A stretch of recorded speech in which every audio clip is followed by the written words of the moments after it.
All right, we're back on for another YouTube video of high value English. This is number 35. Only 7 lessons left until you're finished. Then I've given you all my advice that native speakers use. And then after that, I'll have to think of new videos to make. But this one is not so difficult. What do I call this? I call this signaling surprise. Signaling surprise. Oh, there you go, signaling surprise. Or maybe kind of managing contrast. Now, what does that mean? So there are some words I try to teach or explain, which are called, I call them signal words, which means they're trying to, communicate a feeling, I guess feeling or what? Feeling or maybe direction. Now, what does that mean? But basically, it also means if they're, you don't have to use them. You don't have to. Your English will be correct if they are gone. But native people use them to communicate a kind of feeling or a direction or a message that we want to signal to the listener, which of course makes things easier to understand or understood more quickly. But the trouble my students have is that it's, if you don't use them, it's still correct. But we're not worried about correct or perfect score English. We're talking about highest value. Okay, and so here's something. We'll go down from here. So one thing we'll review. There's a real review here. So one thing that's good about English is that in the positive form, the English just needs the one verb. I go to school. I eat. I don't know, pineapple. Or I like. I don't even know. I like winter. Okay, so yep, that's a clean system there. But unfortunately, in the negative, now we have some trouble, which is very annoying and unfortunate for learners, that you need 2 verbs. I do not go to school. Okay, and this verb do is the one that changes, or I do not, we'll say, or I don't eat pineapple, and we'll change this to a third person. How about my cat does not like winter, okay, or doesn't.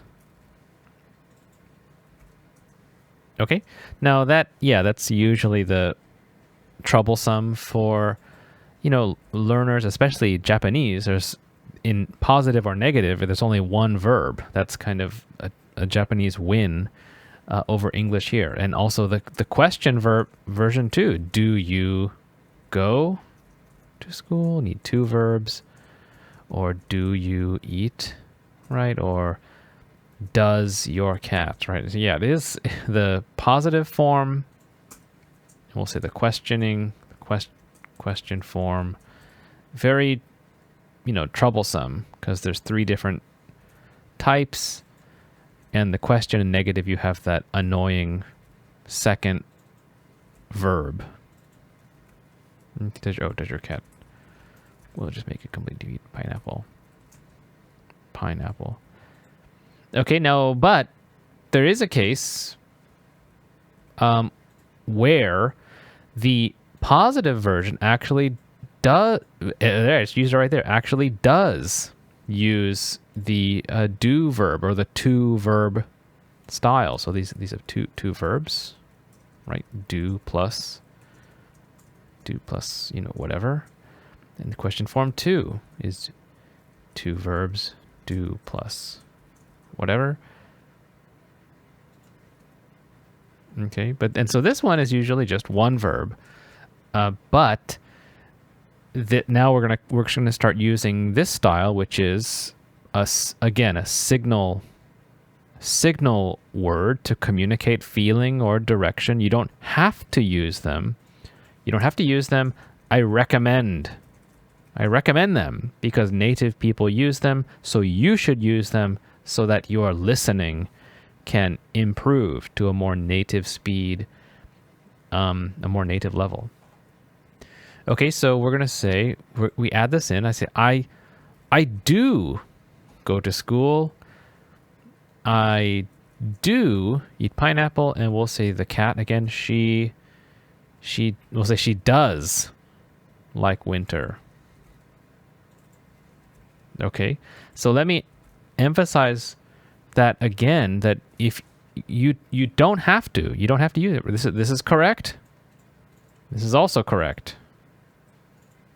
Okay, so no problem. And that's usually the, a comfortable level for, students. Like, okay, I just tell me the correct version because, I need that for my test or something. But I recommend this style. Now, why? Now, I called this, so we're going to make this its own kind of lesson here now. So review is finished. We'll call this signaling surprise. Oops, 2-1L. And so when you're talking to a human, there are things that the human listener, they know or they understand. There are normal and natural ideas and, things that they have. So, but when you use this, I do go, I do eat, she does like, you are communicating that this part is something is surprising or even maybe a little strange. Okay. Let's say, now let's see. So what you need is a contrast, something different that we can attach to this that would make this part surprising. So I do go to school. Let's see, what would it be? What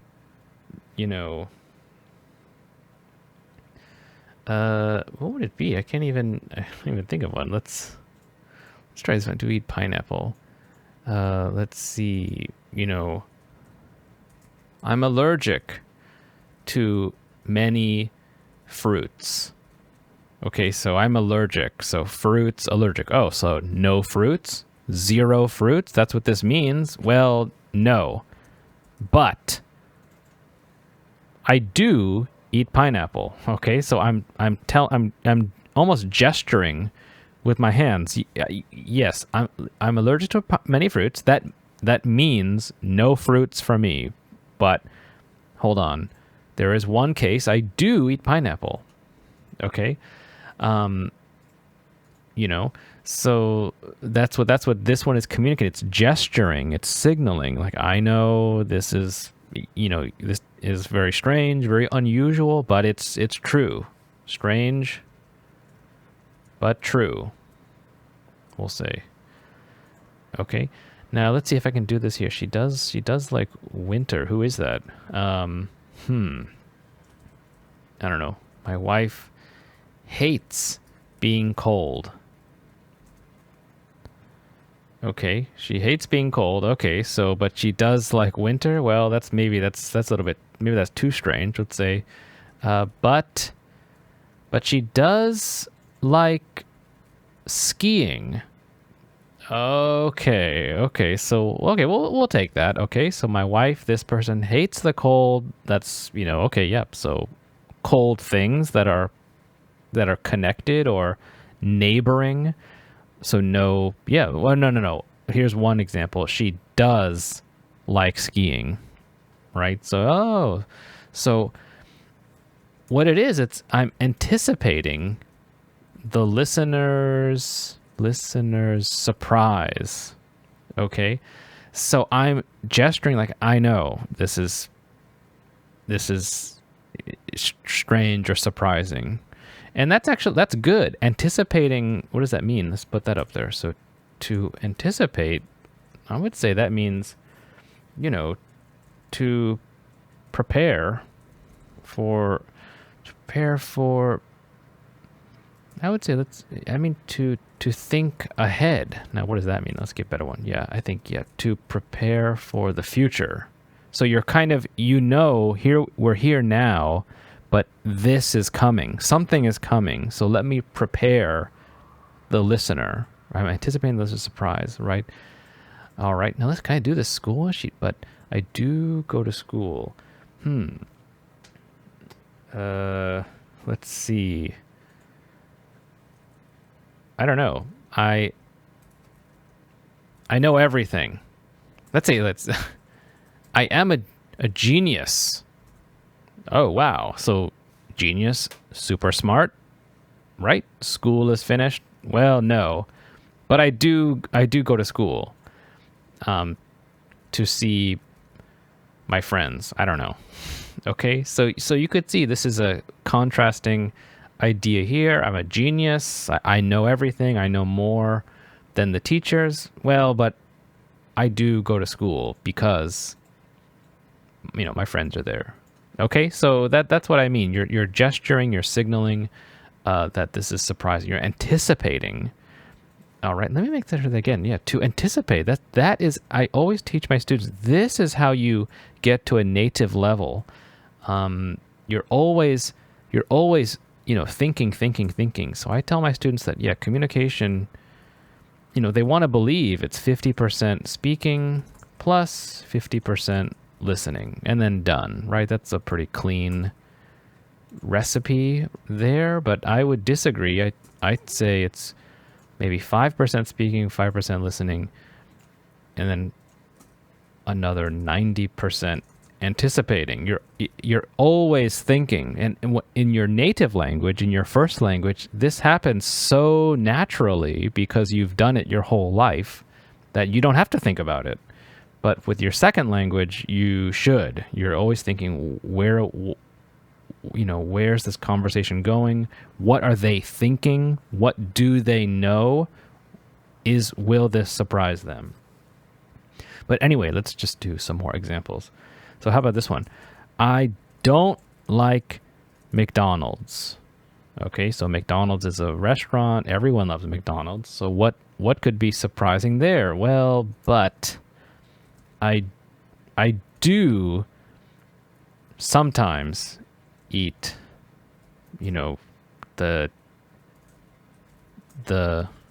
chicken nuggets. Okay, so you're kind of admitting, I don't like, that usually means no thank you. I don't go there. Well, it's not, sometimes. I do sometimes. Okay, how about this one? My brother doesn't like horror movies, but he does like Halloween. Oh, okay. So yeah, these two Halloween horror movies, those are they're not directly connected, but they're neighboring. They're in the same category, same, the same type of person. Well, my brother, no. Horror movies, no thank you. Oh, Halloween, yes, he does. Okay, so this is a simple way. Take simple verbs, doesn't like. Don't like, eat. So practice this style with, two verbs that are, pretty, often connected. How about, I'm not a Christian, right? I never go to church. I don't know anything about the religion, but I do love Christmas, which of course right there, it's in the word Christian, Christmas. That should be connected, but no, I think many people are this way, right? I do love it. Okay, so and there's the verb I am not. So that means zero, you would think, zero of Christian things. Well, no, I do love Christmas. Okay, you can also put them, I would say you can also put them at the beginning too. For example, I did go to the post office today, but I forgot to bring the package. Okay, so you're saying, I think, yeah, that you can also do it first. I definitely recommend this style first, but you can also put the you can do this too. I did go to the post office, but I forgot. That's fine. I do have a big family. Oh, really? Okay, so that you have already, you're imagining, the listener is imagining, oh, happy family, together, well, but we rarely get together. Huh.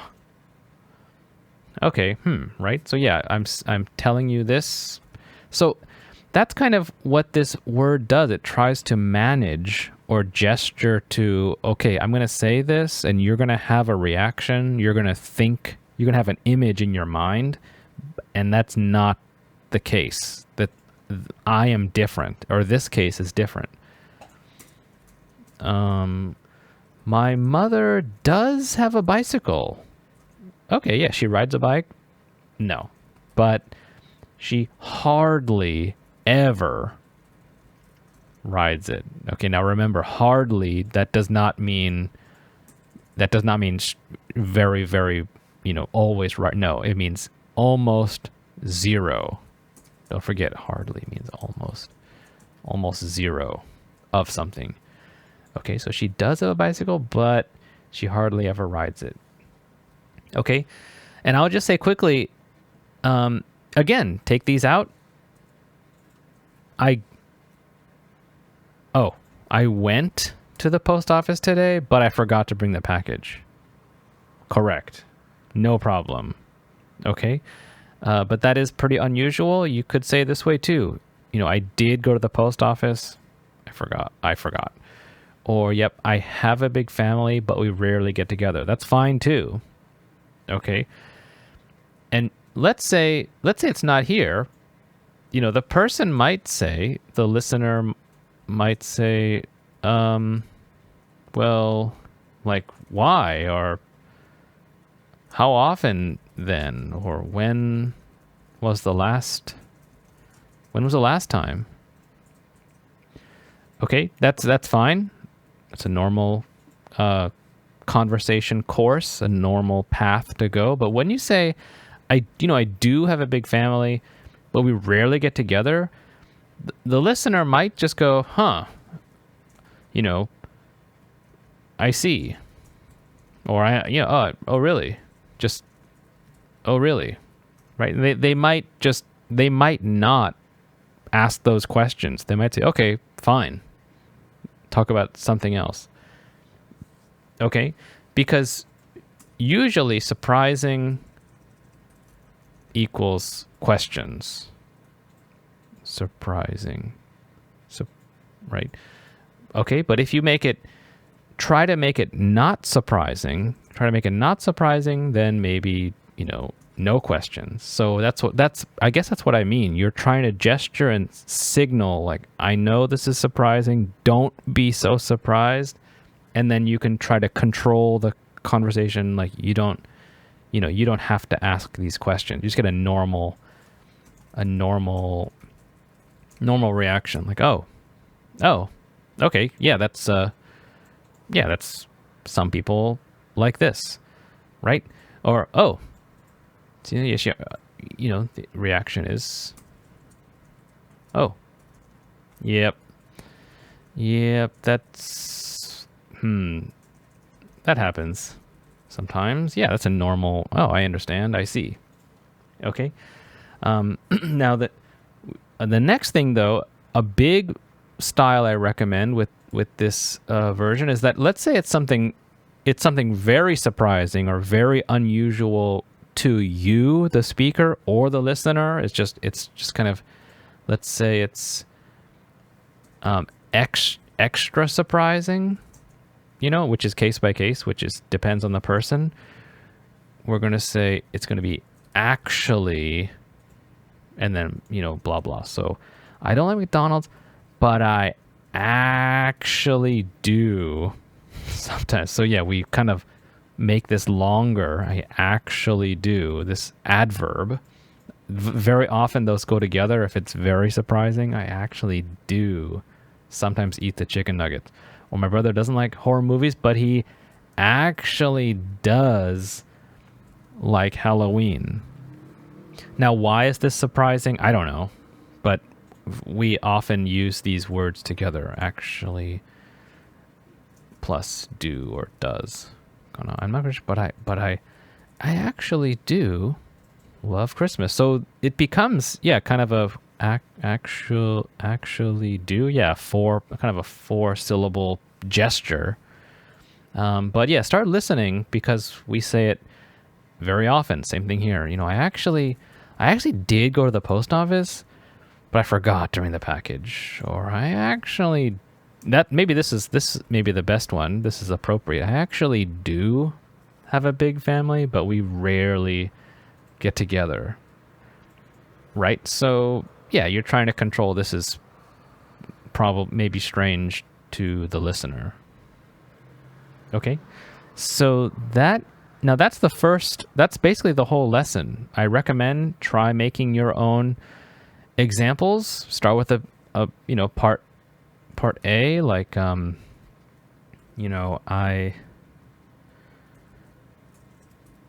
lost my bag on the train. And what would be the surprising result of this? I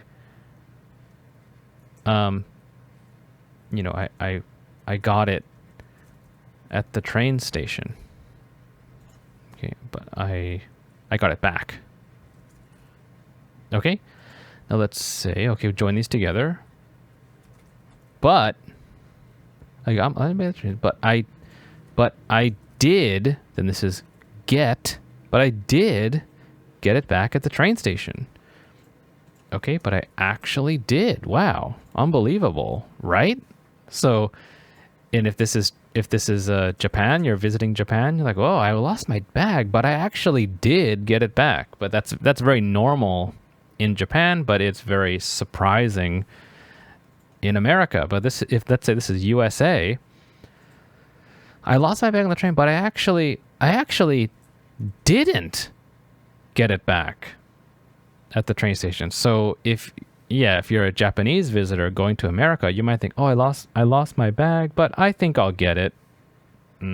Probably no. So that maybe this is surprising. This is surprising to Japanese, right? So it depends on the listener. It depends on the case. It depends on the speaker. So it depends on everything. All right. But notice here, this is a negative version. So we're going to go into this. So this is the whole lesson. That's the first style. Now we're going to go into kind of style 2, which is totally just vocal signals and emphasis. Now that we're used to that speaking style, I actually do, or I did go, or I do like. Right? We actually use this emphasis, which is the voice being stronger or heavier or longer on some words. Okay, but still, we're still signaling surprise. So here's more examples. So let's say, I went to work today, but I am a little sick. Okay, or I say I am still a little sick. Okay, so we use the same speaking style, and this is so there's no do here because there's no real action verb, but we still use that emphasis. I went to work today, but I am still a little sick. Oh, that's bad. That's not good. I haven't finished my homework. Uh-oh, that's bad. Well, hold on. But I will finish it tonight. Okay, so I will. So I think, yeah, this you're still trying to we use this signals and intonation to control the reaction of the listener. Let's say, I'm busy today. Oh, well, hold on. No, but I can help you tomorrow. Oh, that's good. Okay, so yeah, we really emphasize, we really hit that contrasting or surprising second part. Okay, so I think, yeah, this is important for listening. Try making them yourself. These are other verbs, right? I am, I will. These are auxiliary verbs. I will, I can. And now here's a few negative ones. Okay, so my sister visited Mexico. Oh, wow, that's good. So, you already have an image in your mind, but she doesn't speak Spanish at all. Ooh, okay, yeah, that's my sister. So yeah, those are two contrasting ideas there. I want to make sure, yeah, this might sound strange, might be unusual, but it's true. Again, same thing. Surprising might be, yeah, it's maybe unusual, but it's true. Okay, so yeah, please believe me. My sister visited Mexico, but she doesn't speak Spanish at all. So we might hit this verb here, even though it's negative. Let's see. So I live in Japan. Oh, right. You probably have a image in your mind, but hold on. But I don't speak Japanese well at all. Okay, so let me break. I want to, break that image in your mind. Put these two. These are both true. They're true together. I actually don't. Okay, so yeah, I'm giving you this true comment here. Let's do one with the verb, the negative in the front. Okay. I have never seen my brother dance. Okay, I have never. So that I'm saying to the listener, this is surprising maybe. Oh, really? Okay, well, but I saw him dancing last night at the party. Okay, so again, the real part of the lesson are these these positive sentences that have two verbs, right? Do, eat, does, like, do, love. Okay, now, but let's continue that idea of emphasis and managing and signaling and gesturing to the listener. Surprising. But you can continue with this second style where actually we do lots of signaling, lots of emphasizing with other verbs too, when it's a contrasting or differing or surprising comment or phrase. Went to work today, but I am still a little sick. Okay. So, yeah, I recommend speaking this way. Again, it's not really necessary to be correct, but we are totally past that. We're now communicating, through intonation and emphasis, right? So we should graduate away from just correct or incorrect into real, native tone. Okay. So that's it for this one. Okay. Oh, wow. That's a long one. So yeah, please put an example down below in the comments or subscribe, and I'll see you in the next video